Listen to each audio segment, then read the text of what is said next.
Welcome back, boys, and today we have a special video because we're going to talk about what may be the rarest Final Fantasy cards in existence.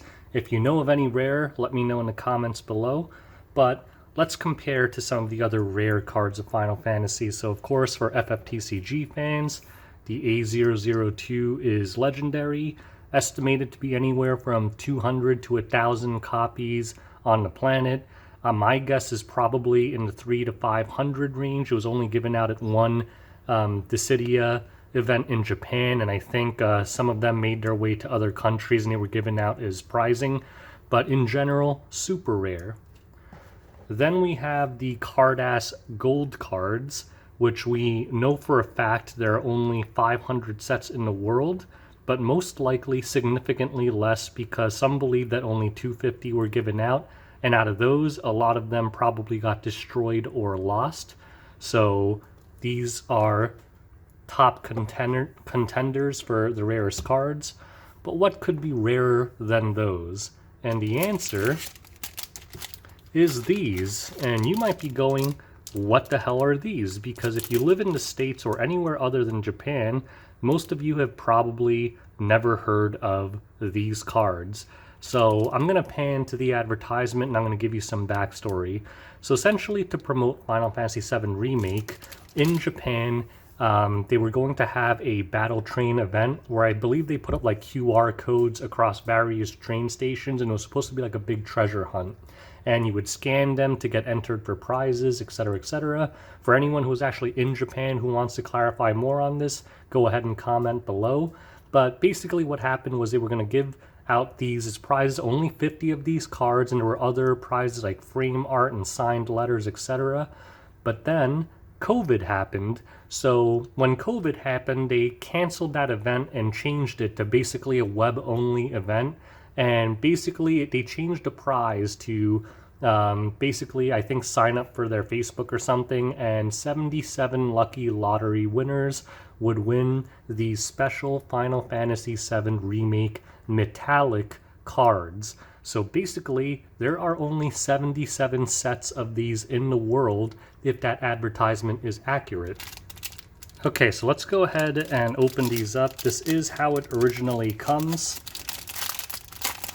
I had opened this before and put it back in. So these are the cards. So they're metallic Final Fantasy VII Remake cards.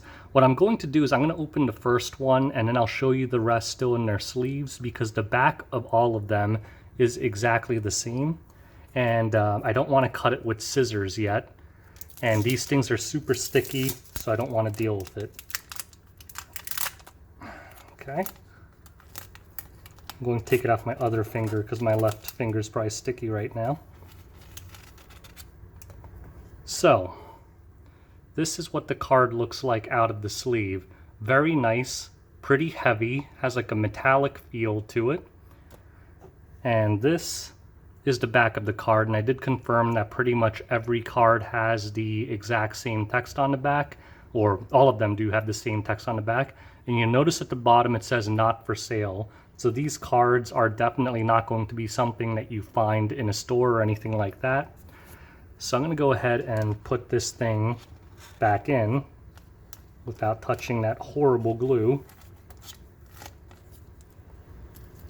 And you're going to see that all of them have this little slip in the back that says Final Fantasy VII Remake metallic card. You could probably use some translator, has some links and stuff. And yeah, that's pretty much the entire card. So let's just go over the other ones one by one. I'm not going to take it out of the sleeve. The backs will be the same. So the first one was Cloud. This one is Barret. Third one, fan favorite, Tifa. And all these cards look really nice. They're kind of heavy to the touch for a card. Very high quality. We have Aerith, another crowd pleaser. Reno, a good old Turk. He was actually pretty awesome in the remake. Same with Rude. They had a lot of personality in the remake. Then we have Seng. And finally, the ultimate baddie, Sephiroth. So these are, like I said, the Final Fantasy VII Remake metallic cards. Most people have no idea that these cards exist, which is good because it kept the prices kind of low in the beginning because no one was really looking for them because no one knew they existed. I picked up 2 sets. One I was able to get for around $400. The other, I wanted a second set really badly, so I ended up paying $800 for it. I don't really know in terms of pricing if these will ever go up, so I don't know how they'll work as an investment because the problem is for people to want it, they have to know that it exists. But Final Fantasy VII Remake was clearly a very successful, popular game, and Final Fantasy as a whole has always had a pretty dedicated collectors community. These have all the fundamental aspects of a good collectible, extremely limited print, not likely to be printed again, and I don't know, just a good backstory. So hopefully you guys learned something today. I'm not going to tell you to go ahead and pick them up. If you do want to pick them up, you just have to kind of scour the Japanese auction sites like Yahoo Japan and stuff and just hope that they come up. Other than that, it's going to be really hard to find these unless I was wrong and they ended up reprinting them. But like I said, all of them have this nice little not for sale thing, so I doubt that will happen. But yeah, if you guys are interested, go ahead and go on a treasure hunt for these. They've been out for a little under a year at this point, and they're few and far between, but maybe you can find some Japanese seller to part with them. I may actually sell a copy at some point in the future as well, since I do have an extra. And I do intend to get these graded once the Beckett fees stop being so ridiculous. The Pokemon craze has made all the fees go crazy in the past few months.